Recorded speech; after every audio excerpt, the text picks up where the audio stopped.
Alright, so I just finished Ernest Hemingway's The Old Man and the Sea. What to say about The Old Man and the Sea? I really do love Ernest Hemingway's work. He's not a great guy. A very interesting life, but he's not a great guy. But in terms of his work, right, this one is, I think this is the second one out of the two big ones, out of the two big novels that really puts him back. I think this is the one that puts him back on the map of like, hey, he's not actually just a failing writer. He does still he does still write good things. Published in the early 1950s.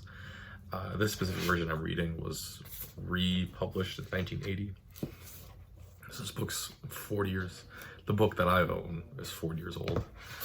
But the actual book itself is, what, 70 years old now?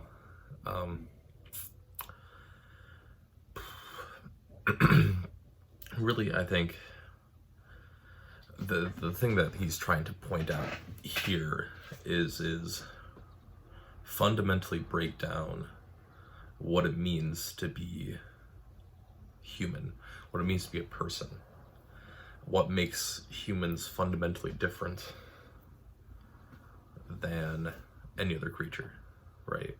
It's a continuous thing that pops up throughout the book of Santiago, our main character, constantly comparing himself to the other creatures, to the marlin that he catches, to the dolphin, to the flying fish, to the sharks. And really I think it comes down to three key points. The first one is sociability. The thing that constantly appears from the old man, Santiago, is his desire to be with others. As much as he has isolated himself, he constantly thinks about the young boy. He constantly thinks about the bar and things like that. He sells a picture of his now deceased wife, and it still makes him too sad to see the photo, so now it's kind of hidden away, but it's still there. Right? Even though he lives alone and he lives a very solitary life, and he works in a job that is for the most part by yourself all the time. That's what he wants, is he wants to be social, and he wants to talk to people, which is why throughout almost the entirety of the novel he's talking a lot to himself, or he's talking to the marlin, or he's talking to the sharks. He's constantly talking. Compare that to the creatures that we see, whether it be the sharks or the marlin, right? The time where he has the greatest difficulty is not with the marlin itself. The marlin itself is, although long, which is the next part of this, it's not in the end the difficult in that sense, because there's only one of them, and he only has to deal with one of them, and it never gets any help from anything. The first shark that comes through and attacks the marlin as he's trying to bring it back to Cuba, that first marlin, or that first mako shark, it's by itself and it's fairly easy to take care of. Yes, does it take the harpoon with it? Yeah. The real issues of when all this happens is when there's a group, right? When there's only one of them, Santiago could deal with it by himself. But as soon as there's a group of them, he can no longer save himself or the marlin, right? So that's that. Sociability, I think, is one of the big defining factors that I think Hemingway puts into here. The second thing would be persistence. Obviously, 80% of this novel is about the persistence of the old man. It is about like the willingness to suffer and to deal with things, to try and catch this one fish, right? He, you know, it's truly amazing, right? Is 2.5 day, I think that's the final count. I want to say 2.5 days, but 2.5 days of being out at sea with basically no water, and almost no food. And, you know, the persistence of that compared to the other creatures that we see, right?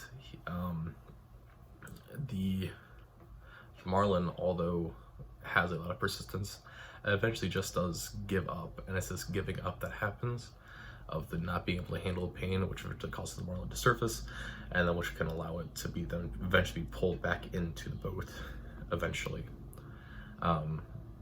The sharks we see have persistence, but as soon as they encounter difficulties, when Santiago is swinging the club, the sharks eventually back off. They're still alive, and they still have the opportunity to get the marlin, but they eventually back off. Yeah, and I think the third thing would be, well, I guess continuing on persistence, right? The novel, well, it ends, right? Santiago is back at Havana. He's lost this 2.5, 3 day journey. All he has to show for it is a skeleton and bloodied hands, destroyed hands, and destroyed back and destroyed shoulders, and a lost knife, right? That's what he has to show for this. And yet he wakes up the next day and is like, yeah, just let me get some rest, and we'll be back out there. You can even see it like when he's on the boat itself, as he's driving into Havana, as he's sailing into Havana. The marlin is lost. The marlin at that point is just a skeleton, and he's already thinking, what can I do to salvage this? What can I do to be better next time? I did not lose the battle. I did not lose the marlin. I simply lost the sharks, right? Or like I simply did not follow my own advice of like staying in and things like that. It's an incredible amount of persistence that is uniquely human, because for a lot of, I think at this point in the 1950s, they're writing this is this idea that like other animals don't have this kind of persistence to them. You know, if they fail, they fail, versus humans, which when they fail, they find reasons why they failed and then try to reinvent the journey. Which then kind of leads into the last thing, which is ingenuity. That's another thing that kind of consistently pops up time and time again throughout the old man's journey, both out and then back into Havana. Is this idea of like finding new ways on this little skiff, right? Of finding ways to make everything work. Whether it be ways to defend himself from the sharks, or ways to catch fish, or how to feed himself. You know, even eventually putting the tiller back into the rudder by hand, right? All of it is really ingenuity, right? It's being able to think and improvise on the spot. And once again, is very, in Hemingway's mind, very uniquely human thing to do.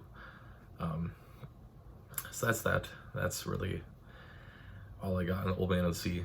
I think it's a really nice comment on what makes humanity and what separates us from everyone else, or from everything else. Sociability, persistence, ingenuity. I think those are the three key things that Hemingway points out. Ratings wise, I mean, it's good. I just don't think that this, without like thinking about like, what does this mean? Like, you're not going to really get anything from this. There's nothing that really is like outstanding, I don't think, in terms of that.